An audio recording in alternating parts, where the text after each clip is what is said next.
We do have some people that are joining us online, and so I would like to welcome them to our talk tonight. We won't be able to see or hear those people that are online, but if you have questions and you're online, we'll have an opportunity at the end of our talk tonight for questions. And so I'd encourage you to use the chat box in Zoom, and you can write your question, and then Jeremy will read them off and we can respond to them. So you can participate in that way if you would like to. My name is Larry Olson. I'm a member of PVUMC, Paradise Valley United Methodist Church, and I'm one of the people that help lead the Earth Care team here, which is a new initiative for us, looking at environmental stewardship. And we are very pleased tonight to have a talk that's going to be centering on the responsibilities of faith communities in environmental stewardship. Faith communities of all denominations, because whether you're Christian or Muslim or Jewish or whatever faith community you are, all of us have some relationship with God's creation and some way in which that becomes an important part of our faith. So we're going to deal with that tonight, and I'm really pleased that we have tonight Richard Morrison and the Reverend Pam Hyde, who will be our speakers. Richard is one of those Renaissance people. He's been a partner in several of the most prominent law firms in town and has helped negotiate numerous water rights settlements, including tribal water rights. Basically, if there's anybody in Arizona that's sitting down trying to find a solution to Arizona's water crisis, Richard has a seat at the table, or at least he knows who has a seat at the table. Having grown up in the southeastern part of the valley on his family farms, he understands the tensions between agriculture and urban areas and the need to find solutions that work for both. He and his family were so concerned about trying to help Arizona implement good public policy that 40 years ago they founded, and Richard was a co-founder of the Morrison Institute for Public Policy at ASU.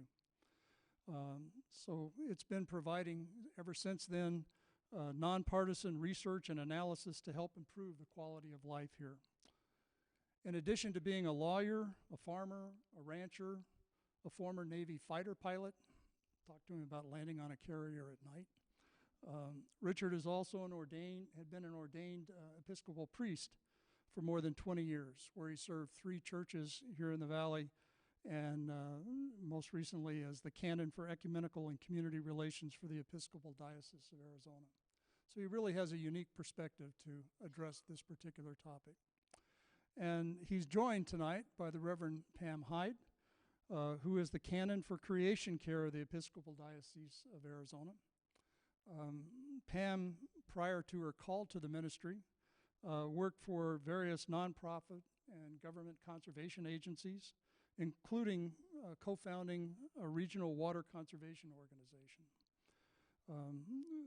Following her call, she went to Yale Divinity School to get her MDiv, and then she was ordained in Arizona, in Green Valley, I think, as an Episcopal priest. And then in 2020, she was picked to lead a new ministry, a creation care ministry of the Episcopal Diocese of Arizona. So we are very fortunate to welcome them, and we welcome those of you who have joined us as neighbors.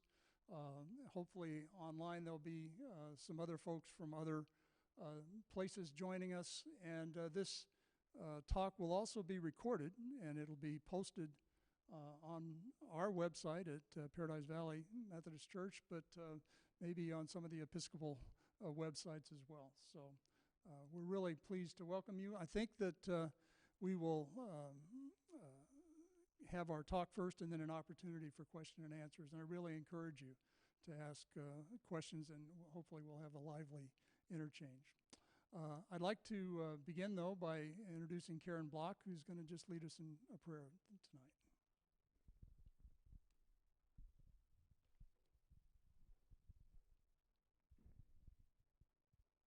Will you pray with me?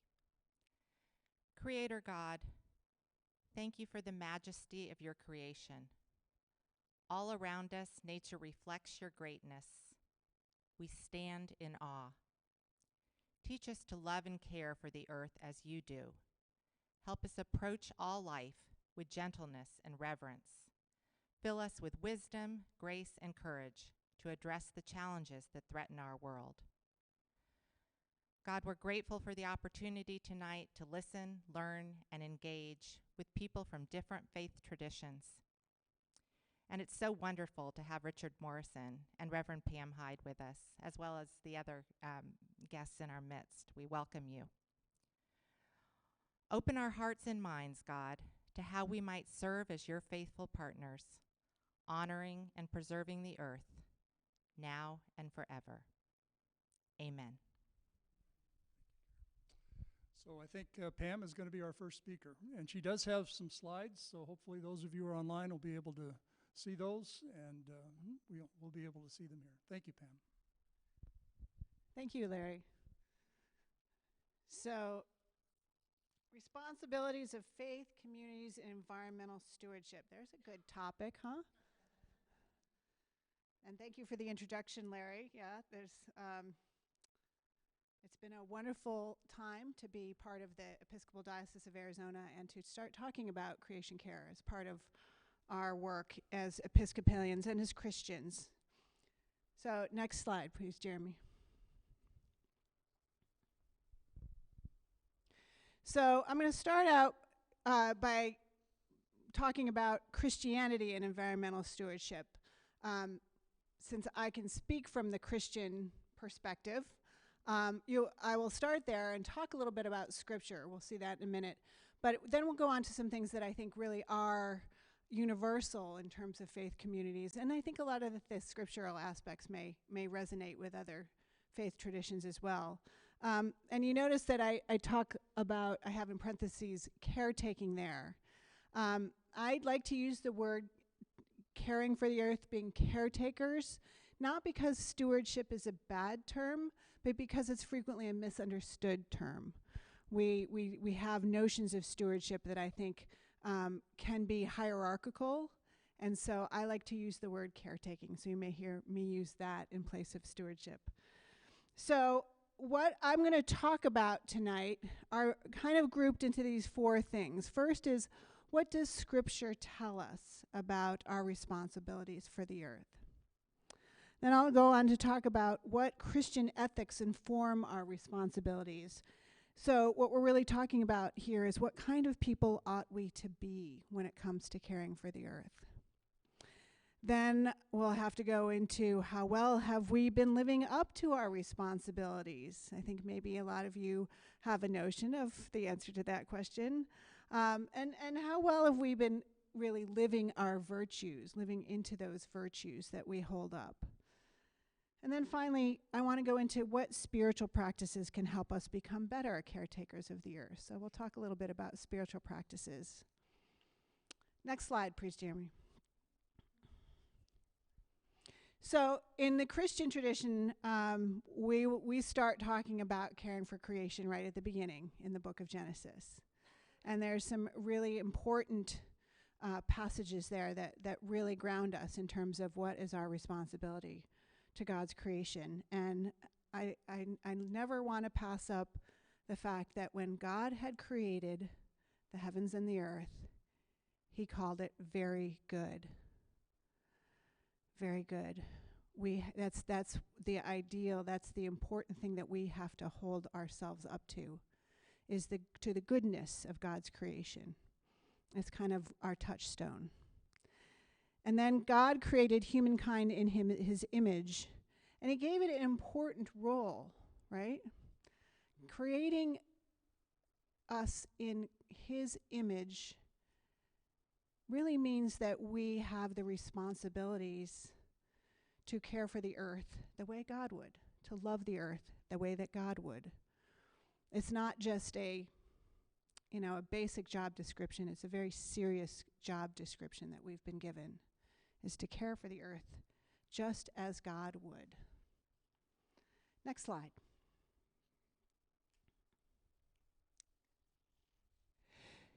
So I want to talk a little bit about that word in Genesis that's really gotten us messed up, and that is dominion. God gave humankind dominion over all the creatures of the earth. And I think that we have done horrible things in the name of dominion. And so I want to do a little bit of kind of let's check ourselves on what dominion really means. And what dominion is defined as in terms of the Hebrew word in this part of the scriptures is really to rule. Dominion means rule. And what we forget is that it meant something different when the scriptures were put into writing. It really is rule in the sense of a king over his subjects, but there's this connotation of ensuring well-being within somebody's domain, right? So not what we think of when we use the word dominion. It's really that an older sense of dominion means, yes, you rule over your subjects, but that comes with a responsibility for their well-being. So in this case, context and culture really matter, and we need to rethink how we look at that word dominion. Next slide, please. So back to looking at Genesis, we move on. Genesis 2, we find Adam's role with respect to the garden is to till it and keep it. And this also is an important passage that we maybe don't stop and pay attention to very often. But the Hebrew word for keep is shamar, which also translates as guard, preserve, and protect. So this passage has the connotation of ensuring that the land, the garden, the earth is protected as a source of fruitfulness and abundance for all creatures. Keep that in mind. Next slide. So moving on in Genesis, we get to Genesis 9, which is at the end of the flood, after the flood. You know, the ark has landed and the animals come off, and God enters into a covenant with Noah, right? But also with every living creature that was with him on the ark. This is not just a God to human covenant. It is a God to creation covenant. God covenants with creation and with the earth. Next slide. This is important. The earth is part of the covenant. The earth it's not just for us. We aren't the end all and be all of this situation. God cares for all of his creation. God loves all his creation. God makes promises with all of his creation. And it makes you stop and think. What God covenanted is he would never destroy them. If God has promised not to destroy life on the earth, does humankind have the right to do what God will not? Think about that. Next slide. Okay, let's go to Jesus. The great commandment. We all know as Christians, those of you who are Christians, we know the great commandment. You shall love the Lord your God with all your heart, with all your soul, with all your mind, and with all your strength. And the second is like unto it. You shall love your neighbor as yourself. We find that in all of the synoptic gospels, Matthew, Mark, Luke. But who is my neighbor? Right? Who is my neighbor? Well, you know, somebody asked that of Jesus. And then we heard the parable of the Good Samaritan, right? Who is my neighbor? And in the parable of the Good Samaritan is the one who shows mercy.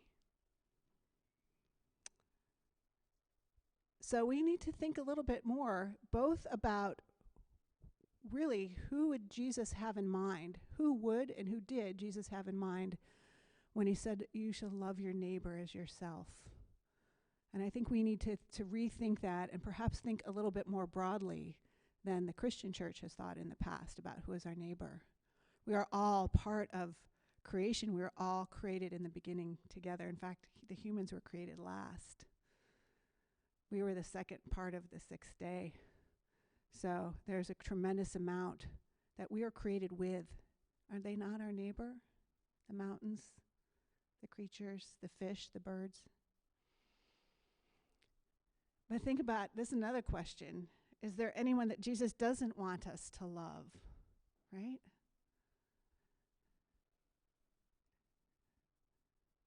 I can't think of anybody. Not only he says love your neighbor, he says love your enemies. You know, there is no prescription for, you can only, this only goes so far. Love your neighbor. God loves his creation. And we have to love what the Creator loves, don't we? Next slide. So let's move on and talk a little bit about Christian ethics and earth care, because this is important, right? What the questions we need to ask: what kind of people do we need to be in order to properly care for the earth?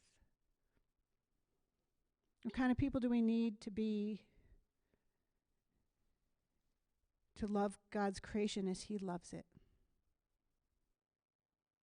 To preserve and protect it and ensure its flourishing. This comes down now to us. What are our responsibilities? Who do we need to be to do this work? Next slide, please.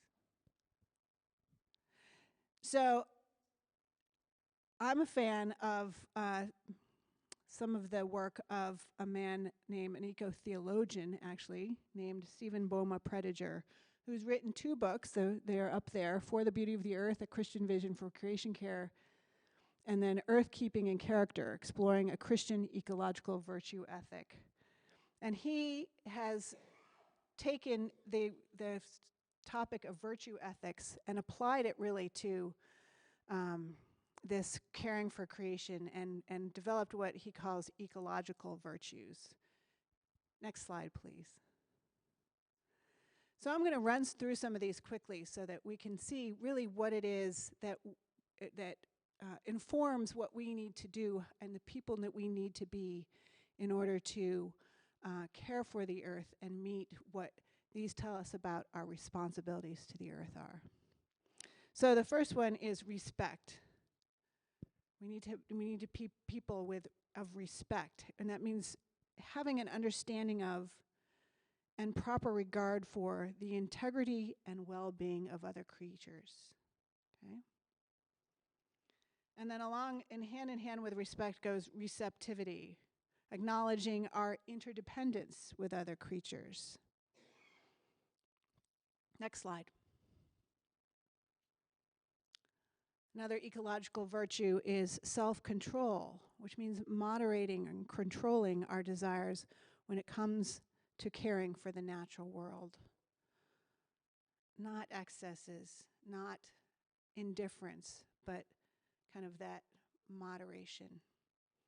And then humility. Humility is really important. Acting in such a way that we know our place, whether that's in our community, our bioregion, and the earth, and fitting harmoniously in it.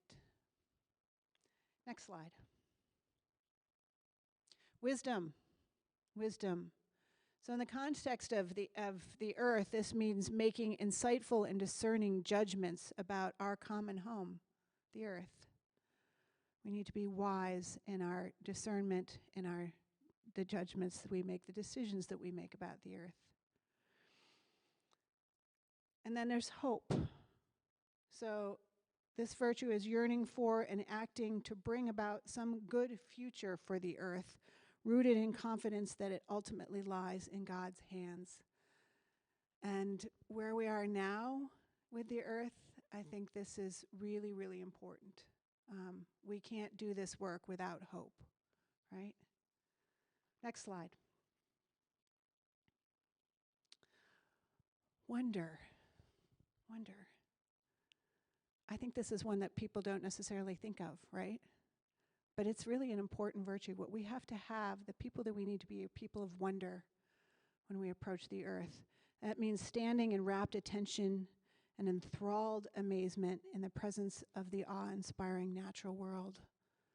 We need to approach it with that awesomeness, knowing that awesomeness that God has created, that creates something different in us if we have that than if we don't have it, right?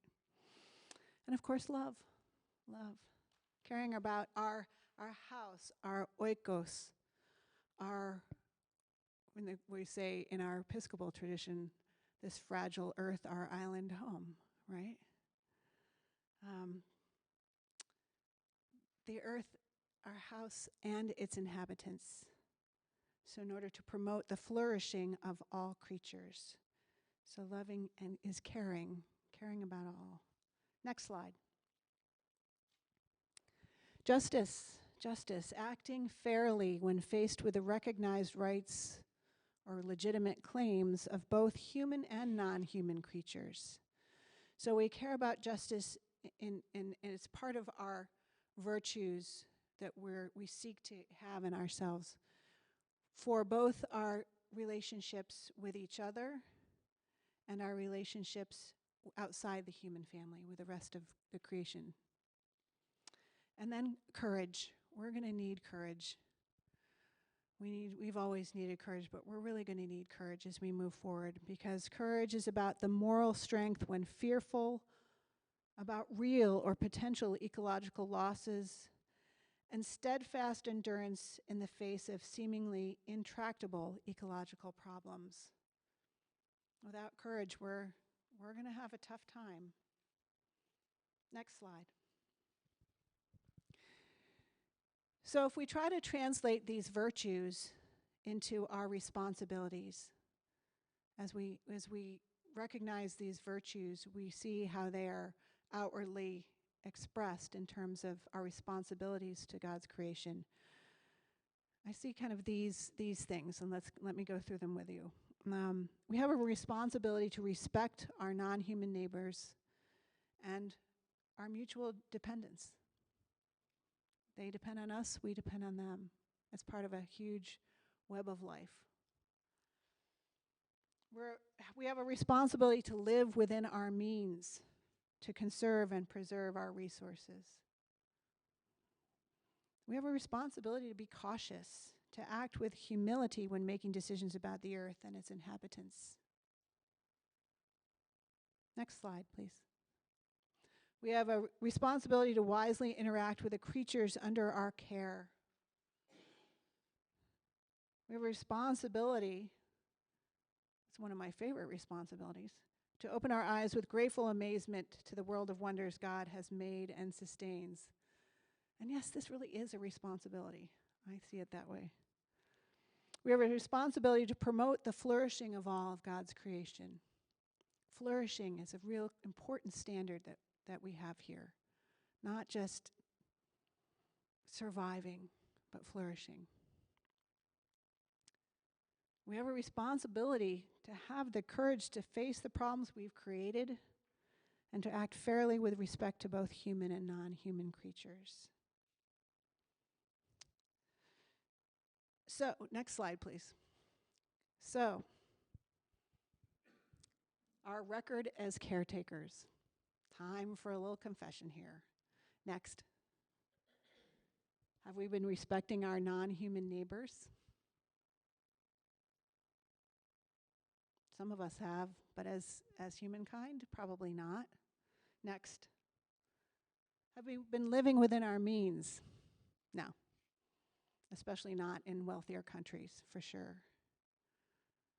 Next.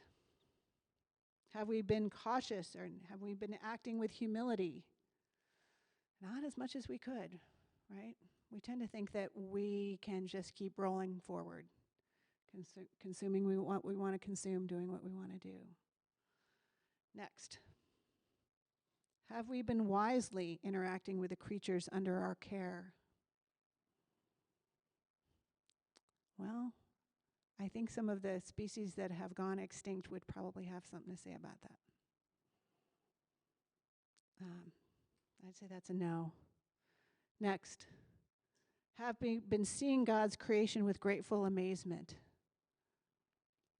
I think a lot of us individually have. But as humankind, have we? I don't know. I think that there's probably not a lot of that. There's not as much as there should be of having that kind of vision of looking at the earth. Next, promoting the flourishing of all creation. Yeah, I don't think so. I really don't. Again, some do better than others. Next, have we been having the courage to face the problems we've created? And have we treating all others justly? No. No, we haven't.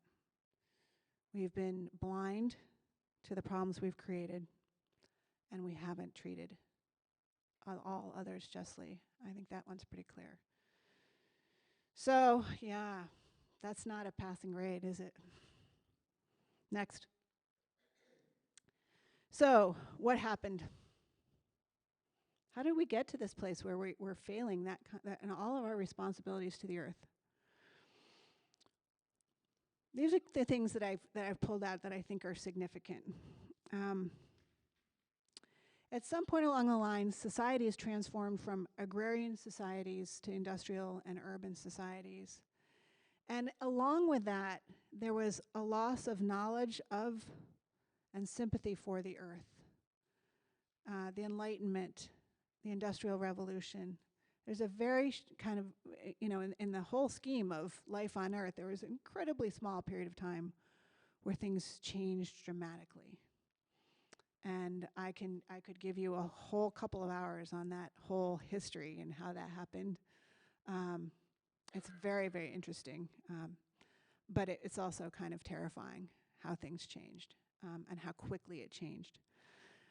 And so what we've seen is a rise of a culture of materialism, and particularly in this country and other wealthy countries. And that is really a big part of the problem. And so the interdependencies necessary for the flourishing of life have been forgotten or have been denied or scorned by contemporary culture. It's humans first, right? Nature has been reduced to a site for the expression of human desire, what we want, and not even think about the other creatures, the other parts of God's creation. And really, there has developed a belief that we, rather than God, run the world. We've put ourselves on top, and that has really changed so much. And this is a big pile of things to tackle that we're going to have to tackle. So next slide, please. So what I would say is we need a new awakening. We need a transformation. And I think that begins with each of us. This is going to happen through us as individuals making that transformation. Next slide, please. So how do we do this? We need to find ways to transform ourselves. We need to take on things that can change the way we look at creation and can help transform our lives and our virtues so that we are in line with what God created the world for and what God created us for. So the way to do this, one of the ways to do this, not the only way, but is through certain spiritual practices. So spiritual practices are ways of deepening our relationship with God, and in this case, with God's creation. And this spiritual practices are really a process that happens over time. They're practices that you commit to, that if you keep with them, they will transform you over time. And it does take time. It's a process. Next slide, please.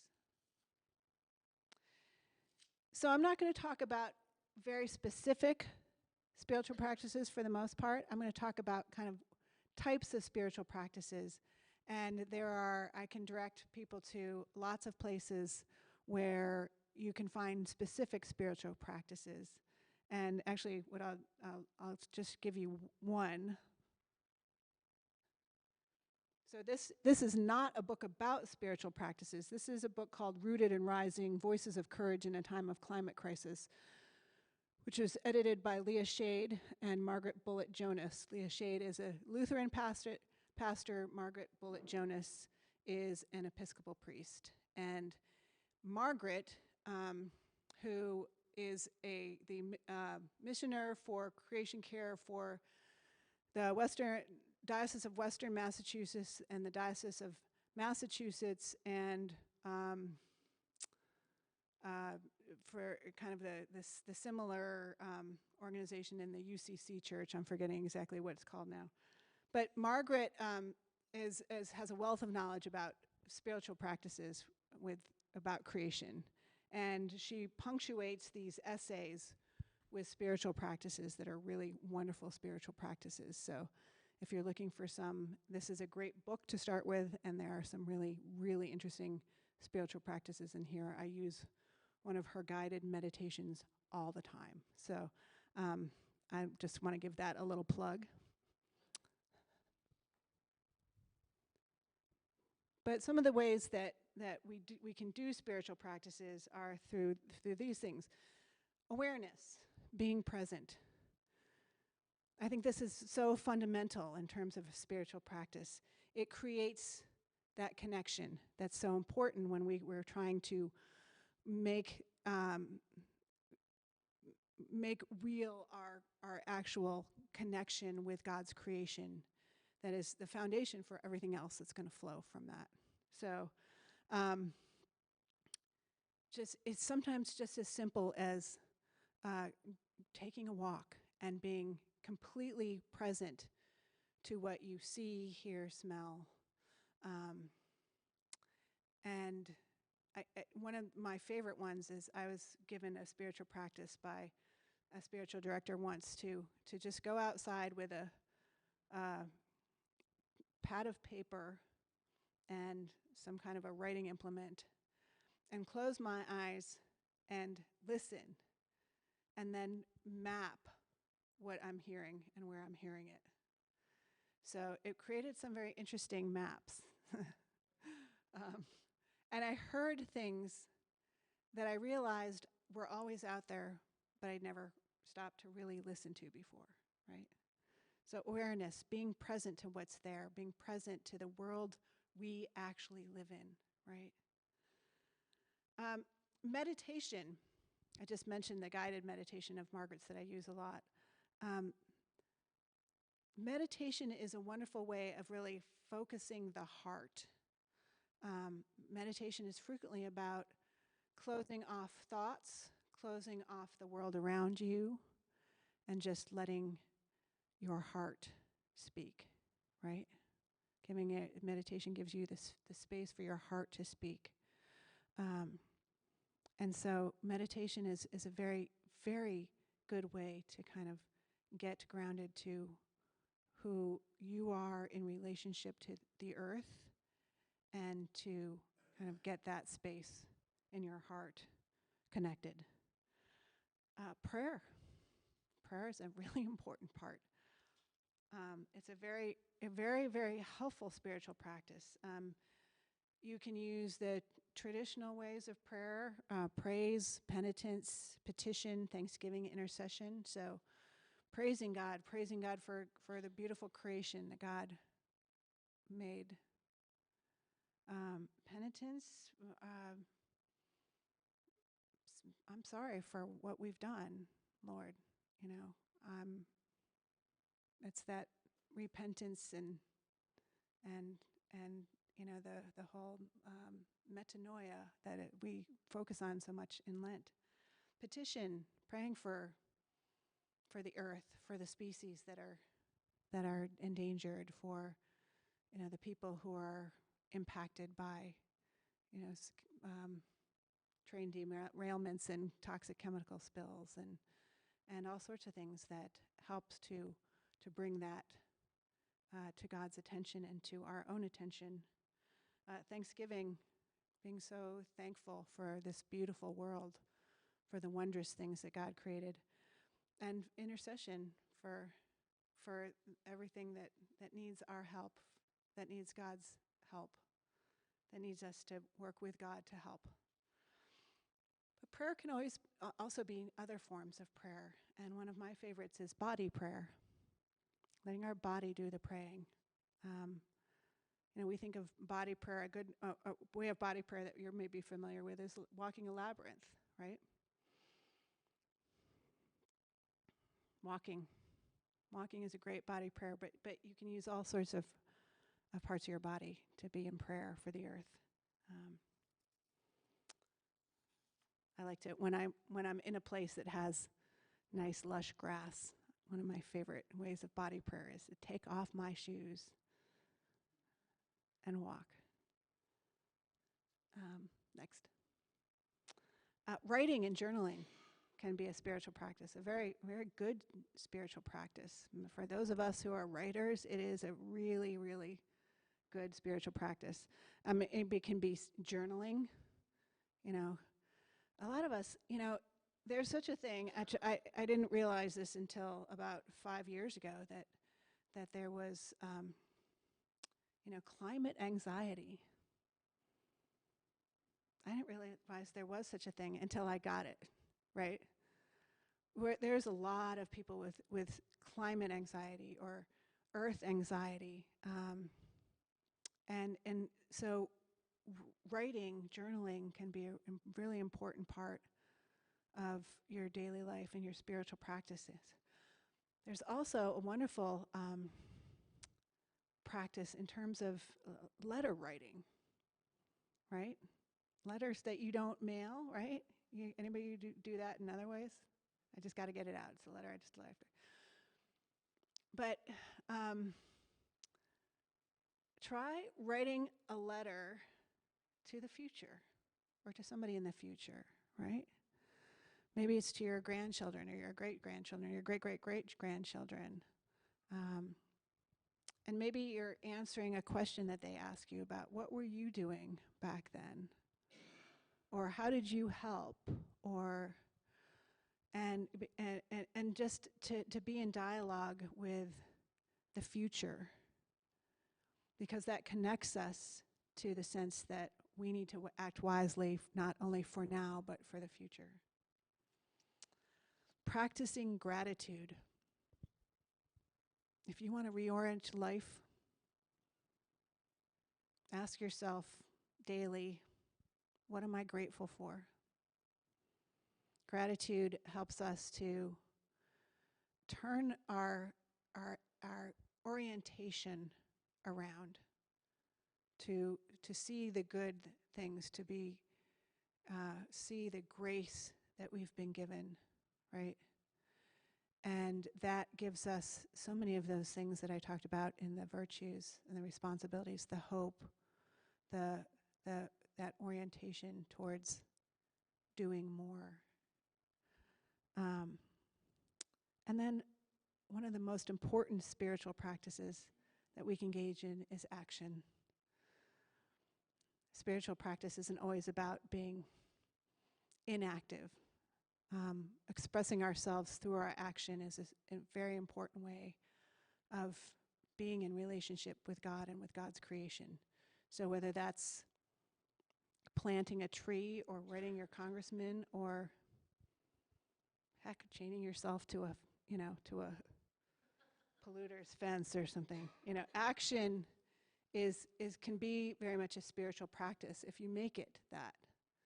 So this is, we have these responsibilities that we need to start living up to. And I think that if we do these things as individuals and try on these practices that can help transform us, we then help to transform our culture and transform the world.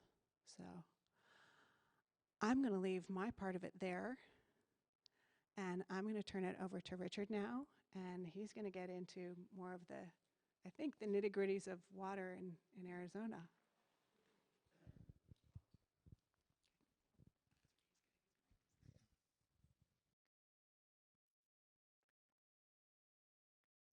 Well, good evening, everyone. Pamela so nicely summarized everything that's in these books.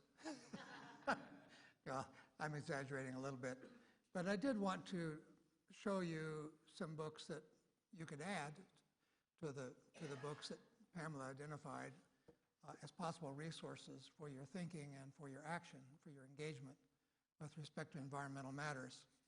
It is true that at Larry's invitation, in a few minutes, I will be launching into a discussion of water, not just in Arizona, but really I'll start with the global picture and then bring it down to Arizona because that's where we live and that's so much of what we hear about. And it is our direct concern. But there are all kinds of really wonderful books. Some of these are a little older. Cry of the Environment, Rebuilding using the Christian tradition. Here's one called The Spirit of the Earth, a Theology of the Land. And of course, there are land ethics that people have written about as if they were somewhat independent of ethics in general or the environment in general. But if you are interested in land distribution and the use of resources and making sure that what is generated off the land is subject to equitable distribution, then maybe you start with the land and you go from there. On the waterfront, particularly with reference to the global scene, I like this book by Gary Chamberlain, who's a professor at Seattle University, called Troubled Waters. It's starting to be a little dated. Some of the data is not current. It was published in 2008. But I did a program about 10 years ago with Gary here in Phoenix for the Jesuit Society of Arizona. I know him to be a thoughtful and balanced commentator on the challenges we face globally about water, and I will draw on some of his thoughts in just a few minutes. Much more recent books include Water, a Biography. This has gotten a lot of good reaction by academics and others who really know the topic because it's comprehensive coverage, it's detailed, it's global in its perspective. It's also pretty heavy-duty reading. And so people who are looking for light reading don't particularly like this book, and I'll just let you know now that that might be one of the filters you apply to your book selection. One that's just barely out is called Water Always Wins. And the subtitle is Thriving in an Age of Drought and Deluge. I recently gave a speech in which I decided to change the mantra a little bit, particularly given the drought conditions we've been facing westwide, at least until very recently. You can say water always wins, but I'm inclined to say the lack of water always wins. Because we can only do so much in our attempt to steward the resource. And I could really drill down into that for a long time. But we have 45,000 dams around the world that have a height in excess of 15 meters. And, until lately, most environmentally focused people were sort of issuing the cry, no new dams, no new dams. And in fact, there were interests in Arizona that wanted to drain Lake Powell and restore the natural habitat there. Well, now, of course, the lack of water has changed our perception about maybe what we should be doing there. And I'll talk about that in maybe too much detail, but in any event, we will be talking about the effects of drought in Arizona. I want to get these out of the way and then come back to some other introductory remarks. I really liked everything that Pamela said. everything. And I want to underscore something about us as humans that is problematical.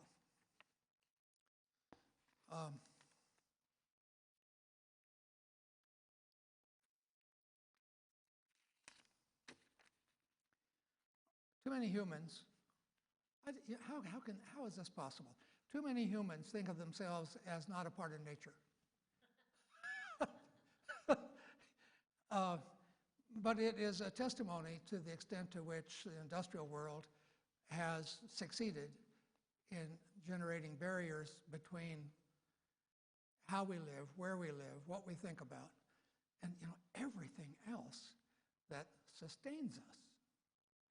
I like this little quote from Pierre Teilhard de Chardin, and I want to say more about him right after I finish the quote. But he says, "Sons and daughters of the earth, steep yourself in the sea of matter. Bathe in its fiery waters, for it is the source of your life and your youthfulness. You thought you could do without it because the power of thought has been kindled in you. You hope that the more thoroughly you rejected the tangible, the closer you would be to the spirit, that you would be more divine if you lived in the world of pure thought, or at least more angelic if you fled the finite things of life. Well, you are likely to have perished of hunger.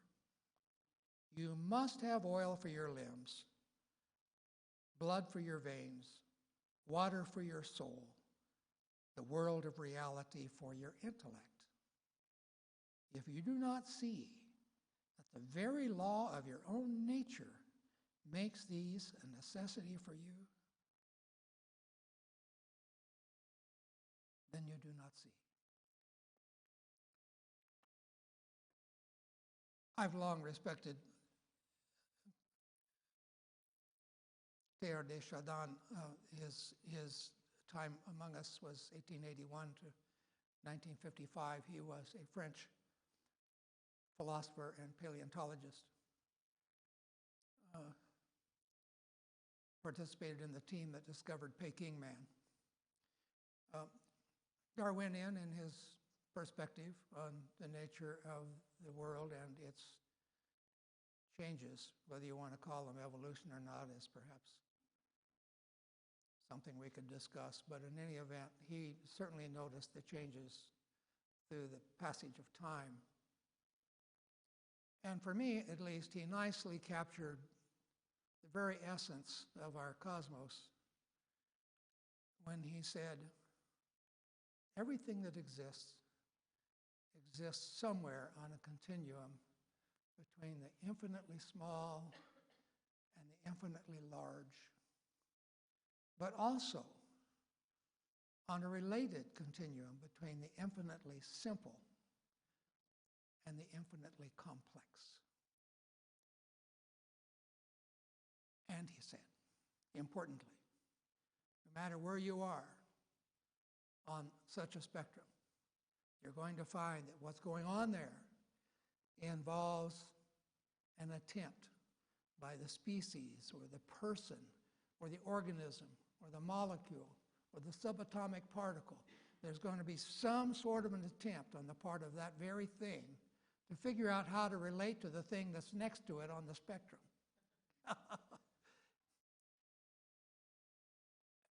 I take that as a tremendous endorsement of the idea that we should see ourselves in some sort of union with nature, but also as a part of a much bigger picture. A much bigger picture. I mean, it still just boggles my mind to think of 300 billion galaxies in our universe, and now we're starting to read about the possibility of a flip side to our universe, where there might be, I mean, God only knows how many more galaxies are out there. So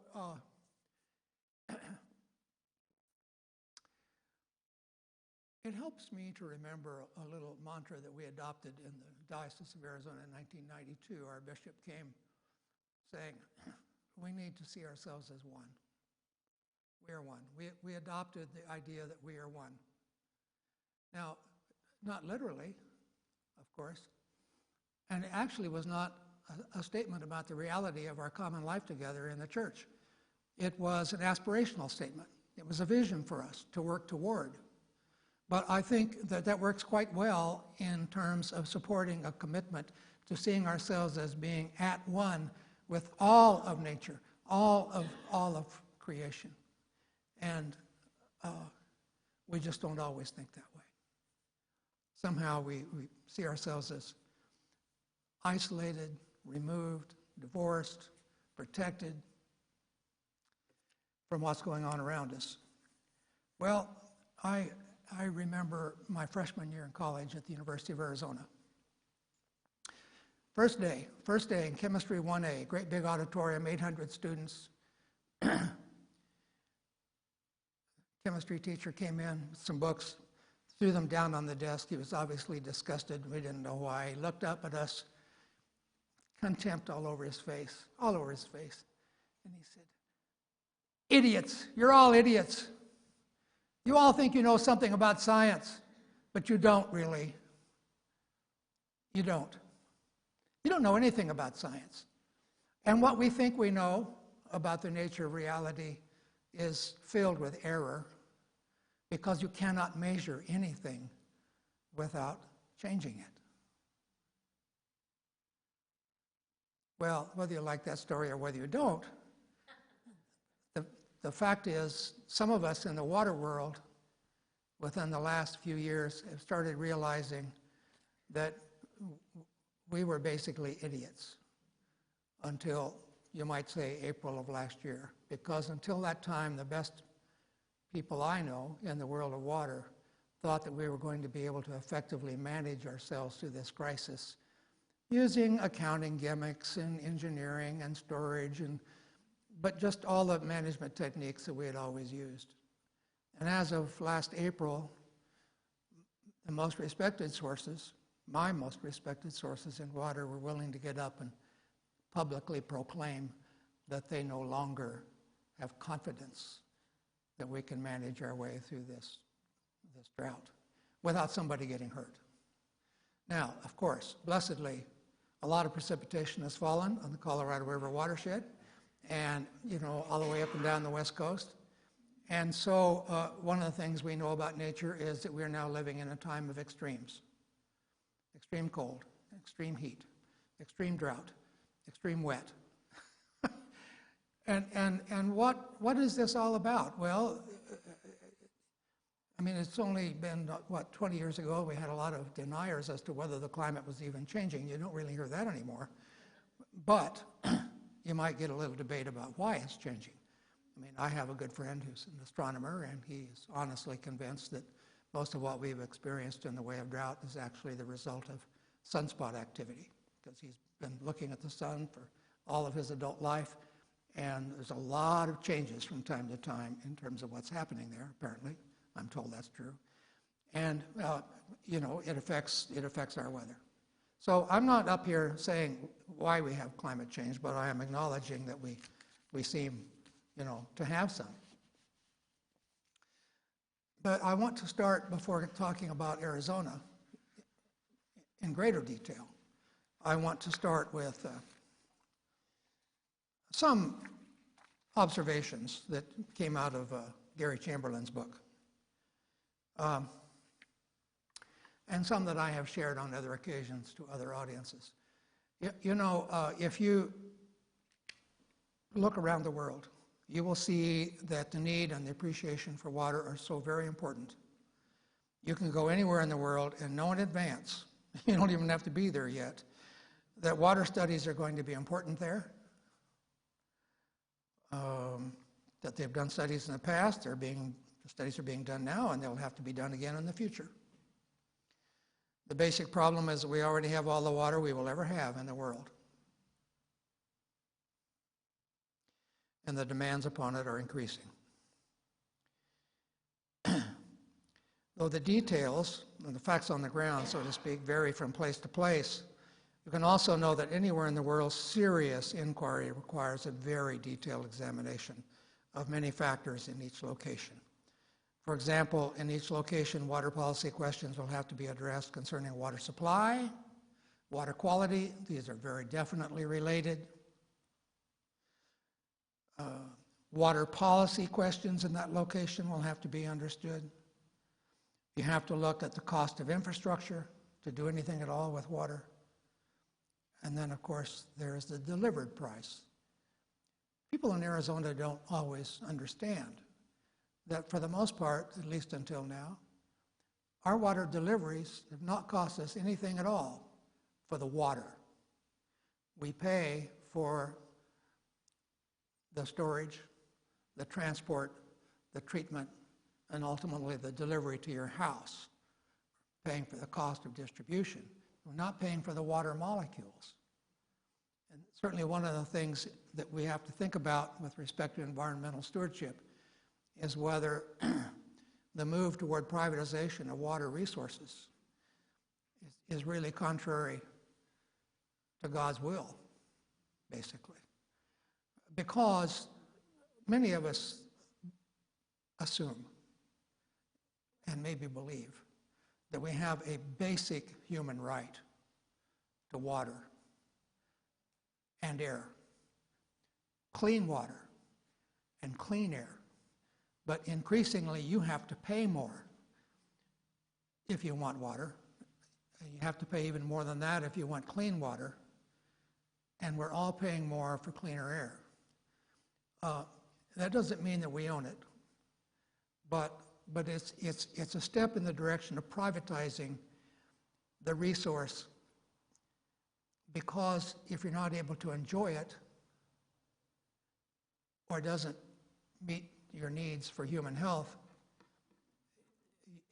if you've got the resources, you'll pay more to have a usable resource. Around the world, the problem is aquifers are drying up very quickly. In Asia,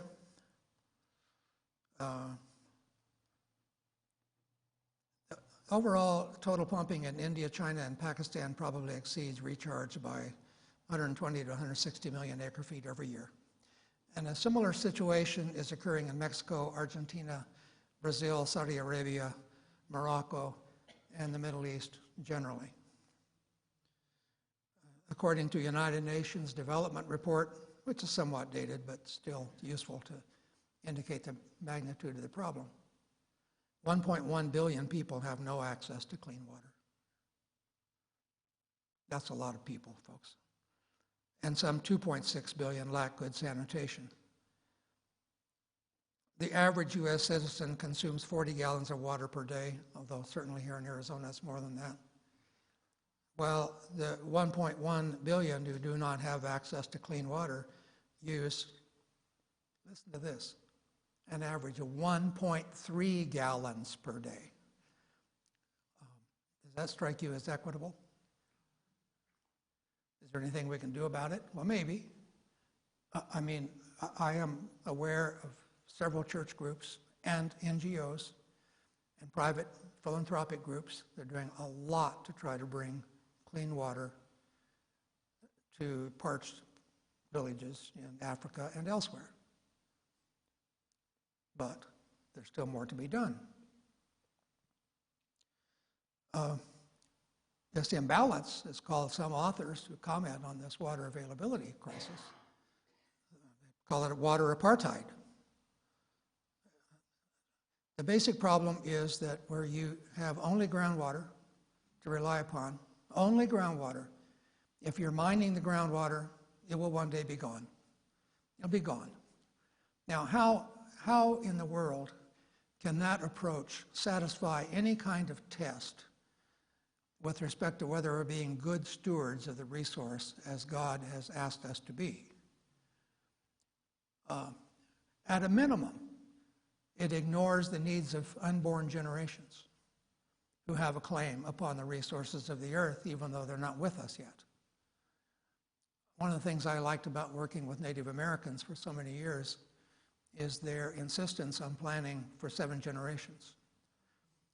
I worked for 17 years on the Gila River water rights settlement as a lawyer. That will teach you patience, or else you'll give up. But during this time, I noticed that one of the reasons why it took so long is that every really significant idea had to be tested in all the villages on the reservation.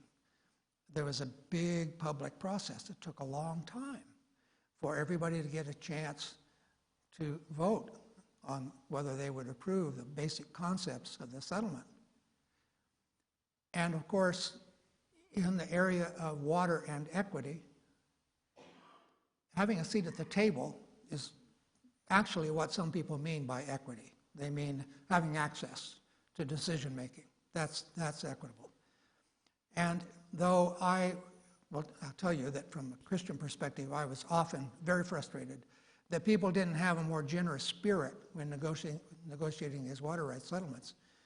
Nevertheless, in the end, we sort of did justice, even if we didn't think about it very much, because in the end, everybody agreed to the deal, including the Native American tribes.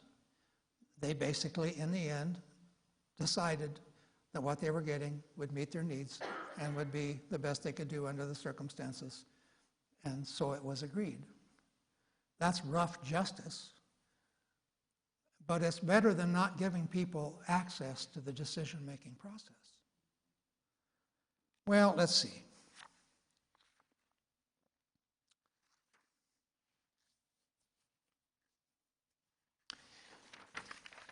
I have a lot more material than I can use, and I'm going to skip over a lot of this, but before I get to the details on Arizona water, I want to share some observations about some of the crucial and current environmental issues that face us. There is, of course, population. Now,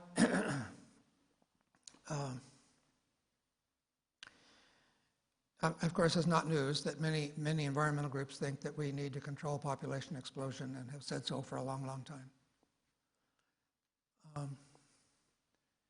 Particularly when genetically modified organisms became available for growing more wheat in arid areas and in areas with pests, because some of these varieties became pest resistant. There were countries in the world that went from food deficits, not being able to feed their own people, to suddenly being food sufficient. Now, this was vexatious. This was vexing to the American farmers because the American farmers were hoping to export product to help feed hungry people around the world. But that didn't work out too well because we were more successful in exporting our technology than we were in exporting our commodity. But on the receiving end, the people who were hungry and needed to grow more product got the ability to do that. But population is an environmental issue. Food distribution, of course. Here in the United States, we typically waste about 35% of our food. We just don't eat it. We scrape it off into the trash. Restaurants and various other people will provide plenty of evidence of that. Globally, also about 35% of the food is lost, but it's not being wasted. It just never makes it to market. It spoils before it gets there because the infrastructure in rural parts of the world where people are living and growing food and trying to get it to market is not sufficient to get the food to the marketplace before it spoils. So there's a lot of waste, and there's a lot of things that can be done there to try to help with food distribution. And churches, of course, do help with that,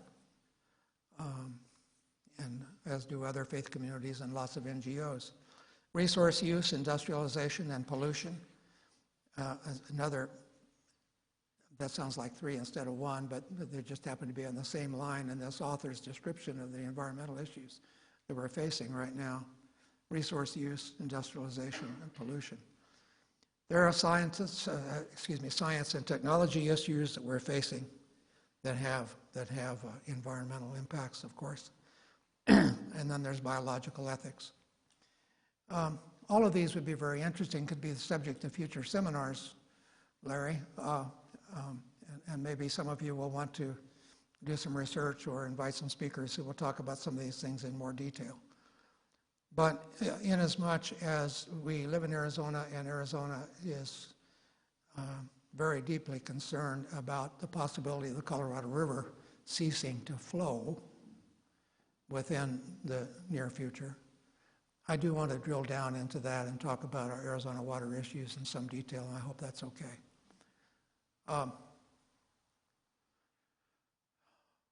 Now, of course, the recent precipitation in Arizona has taken the pressure off of the Salt River Project.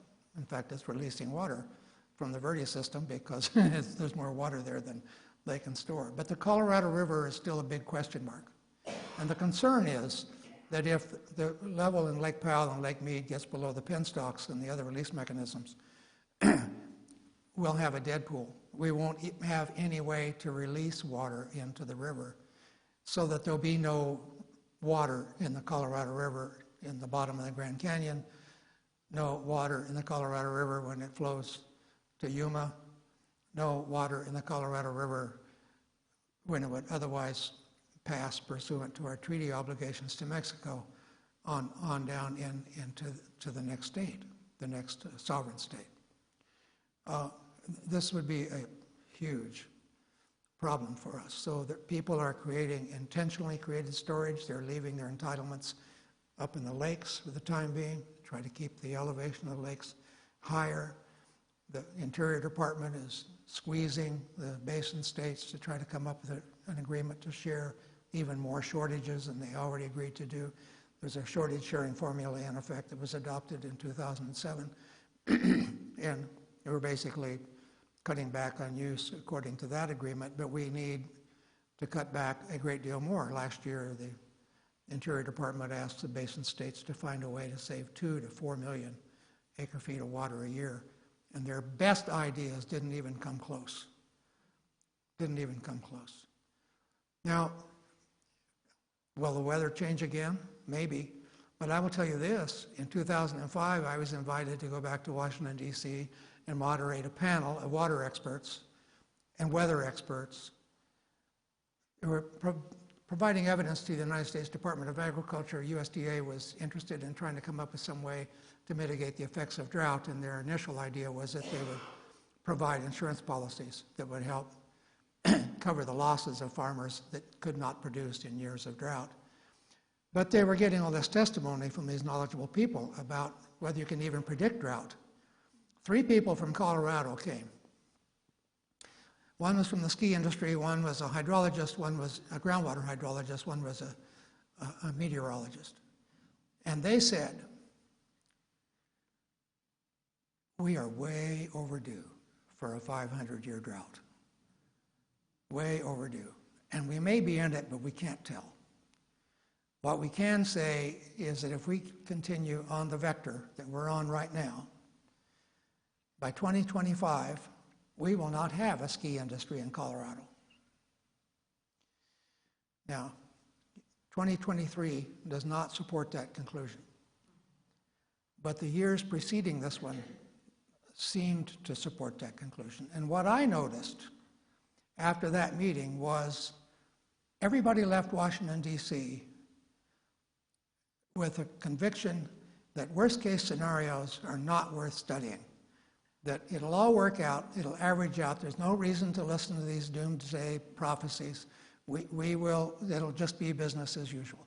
Nobody took those seriously. They did not take those prophetic warnings seriously enough to alter their approach to planning for the use of the resource. Well, you know why. I mean, you read it in the paper all the time, the Colorado River is overappropriated. Now, we can talk about ethics. The language of ethics is very compelling from my point of view. But I've noticed that most people don't seem to be particularly influenced by the language of ethics.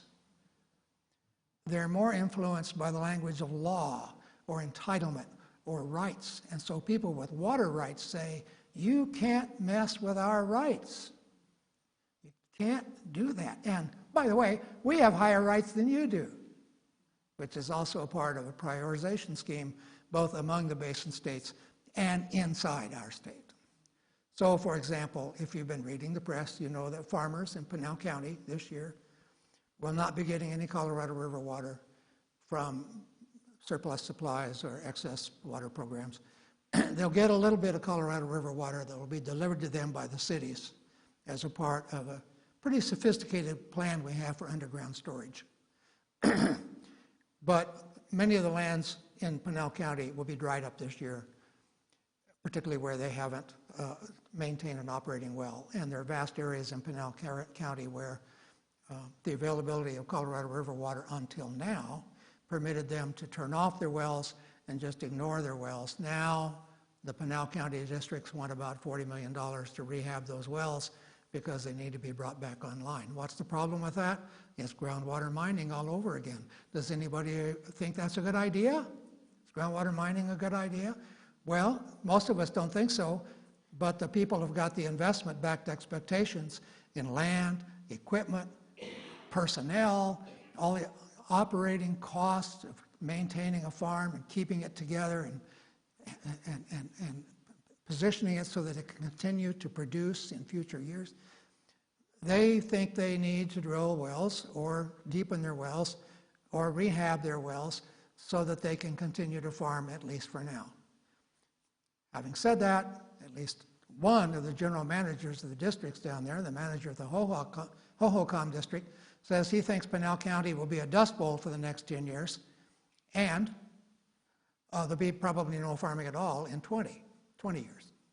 Well, we'll see. But these are real pressures on the people, the families, the investors, the lenders.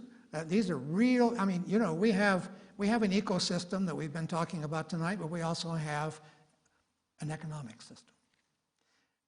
And these things relate on it. Remember Théodore de Chardin. My short summary of his statement is everything is related to everything else. and boy, are we coming to understand that now in the world of water in Arizona. Now, some of you know that Arizona has come a long way in terms of conserving the use of water since the passage of the 1980 Groundwater Management Act. Not everybody's heard this yet, but the fact is Arizona, in terms of its total water use, is now using less water than we were using in 1980 when the Groundwater Management Act was passed. And we have a lot more people now than we had in 1980. How is this possible? Well, agriculture gets the credit for a lot of this savings. Farmers have leveled their land, they've lined their ditches, they've gone to various technologies. Some of it is sprinkler-based, some of it is, you know, what is it? Drip systems, yeah. I should know that, given my background. Just a senior moment.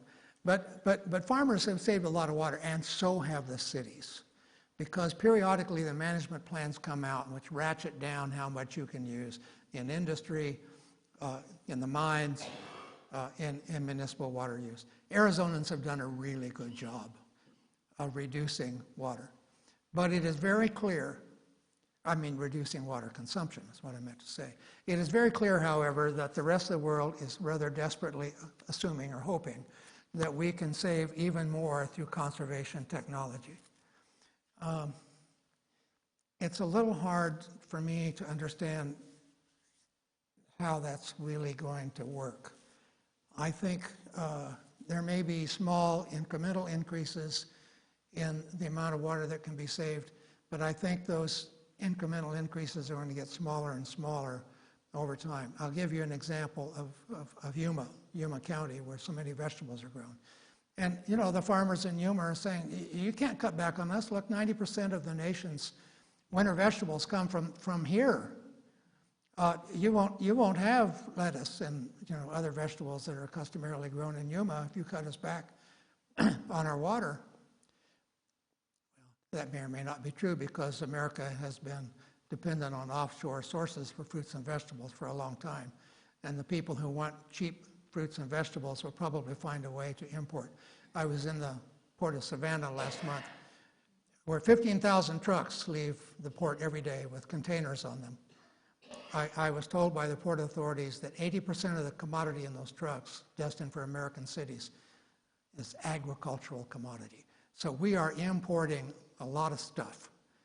A lot of it may not be as healthy as we would grow here. We worry about pesticide and other contaminants from foreign sources for our food, but we buy it anyway because it's inexpensive.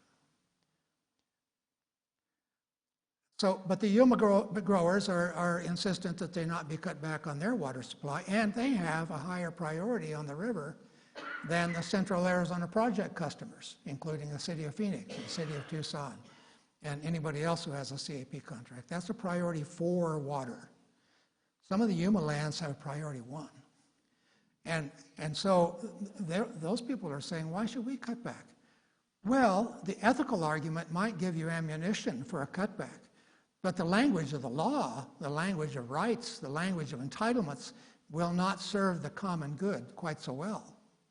And this is part of what we need to understand about the spiritual side, at the public virtue, if you will. It needs to come into this conversation.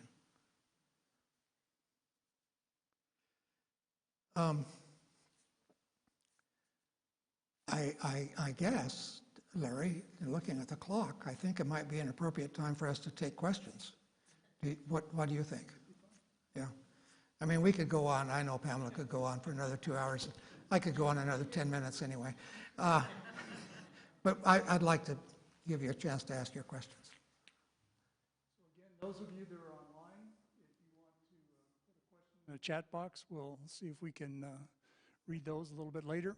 Jeremy says it takes about 1.5 minutes for it to show up, so go ahead and write those questions. But here in the audience, somebody have a question for either Pam or for Richard. Yes, Reggie. Desalinization. Do I speak loud enough? Is desalinization a potential assistance, and Hydro-Quebec from Canada? What was the part of the question that focused on Canada? Well, can Canada, since water in Canada is abundant, can that not be shared? We need to share our sun, and they need to share the water. So.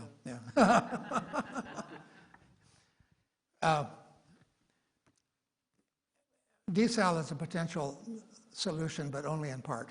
It won't, I don't think it will ever produce as much water for Arizonans as we will potentially lose from the Colorado River on an annual basis. And it's very expensive. Agriculture cannot afford it. Cities will probably say they can't afford it either, but the only ones who possibly could would be cities and towns, private water companies, and mines. And because it takes so long to build a desal plant, there's no immediate relief there. Also, you can't just put up a desal plant without a dedicated power source, and those are also very expensive, very, very expensive.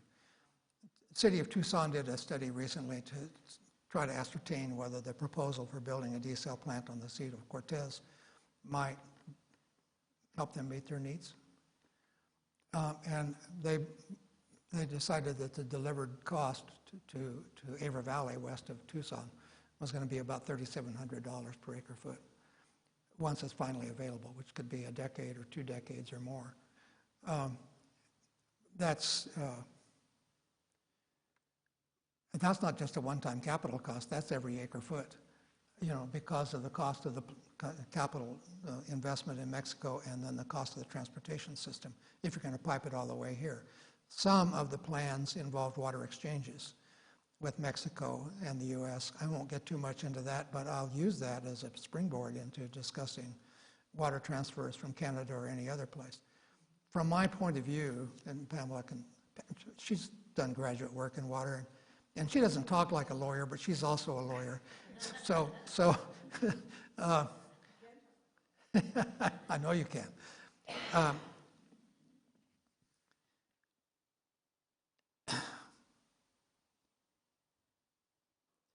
There's no single solution to this, but the water exchange idea, which I think holds the most promise, is to take what used to amount to flood flows, kind of in the headwaters of the Mississippi on the Missouri River and various.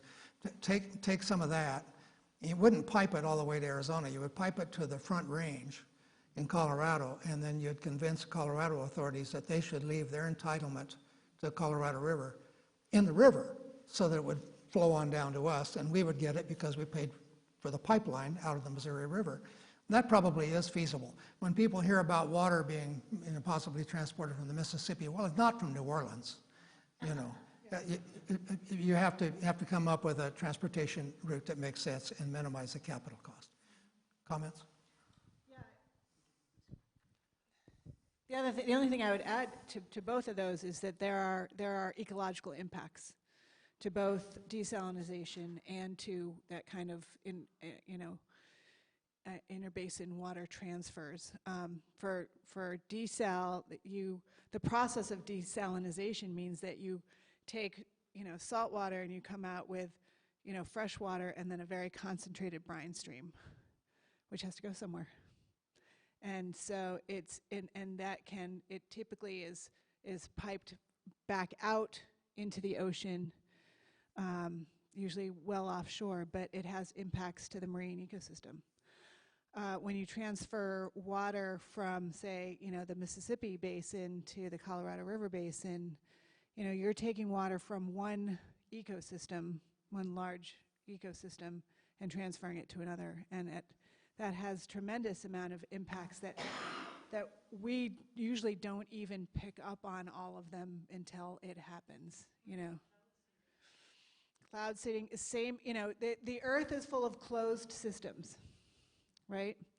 The hydrologic cycle, you pull water out of one area, it doesn't fall somewhere else. So cloud seeding can, this to me goes back to, God created the earth in all its incredible intricacy, in its own perfection, and we cannot mess with that without causing some trouble. We know that we do that.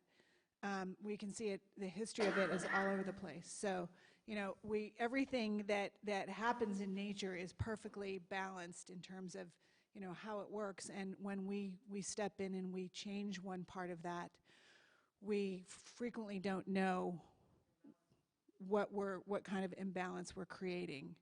And that, so what we've created now is an earth that is full of us continuing to have to manage the things that we changed and all the impacts of that. And that's really what most of our resource management is about now, is managing the impacts we've already created. So adaptive management is it's a term which, to my knowledge, sort of started in the world of business because of, hybrid workplaces and so forth. But believe me, natural resources people have picked up the term and realized we've got to be all about adaptive management in the water world as well. And with respect to stewarding, I'll use the word, stewarding the environment generally. I'm watching the clock, and I'd like to. Well, we had a question up here. I guess it was directed at me to speak about the Kyle Water Center. In 2012, when Senator John Kyle retired from the Senate, he was asked by ASU to involve himself in the creation of a water center inside the Morrison Institute of Public Policy, and he agreed to do that.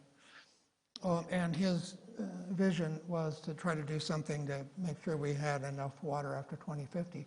And he was one of many who had said, if you want to have enough water after 2050 in Arizona, you need to start now, or it's not too soon. We will need 40 years to develop all the resources that Arizona will require at that time. Now that assumes we continue to grow at a rate that maybe is similar to what we've grown in the past, and I do not assume that anymore. There are more and more voices being heard calling for some sort of growth control. And even the Arizona's Growing Smarter movement was passed, 1998, I think, hasn't seemed to have had much impact on growth yet, but I think it will in the long run.